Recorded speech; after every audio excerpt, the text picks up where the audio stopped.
statistika ma'lumotlariga qaraganda 2025-yilda 11 mingdan ortiq erkak o'zidan yoshi katta ayollar bilan turmush qurgan. Bunga sabab nima deb o'ylaysiz?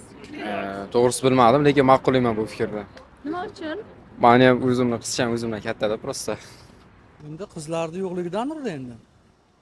Qizlar kamayib ketyapti. Yaxshi qizlar kamda, shuning uchundir. Nimaga unday o'ylaysiz?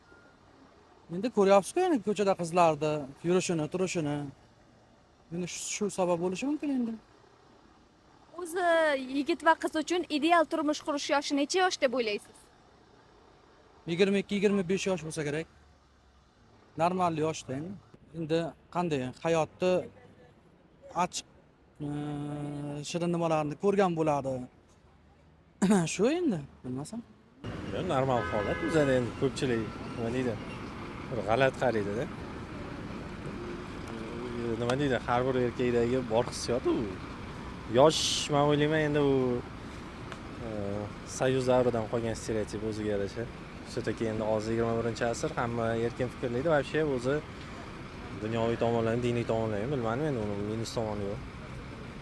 O'zi qiz va bola uchun ideal turmush qurish yoshi necha deb o'ylaysiz? Ya u yosh yo'q yosh. O ideal turmush Mahmud yetib kelganda, qachon miyasi yetib kelsa o'sha kimdadir 32 yoshda yetib keladi.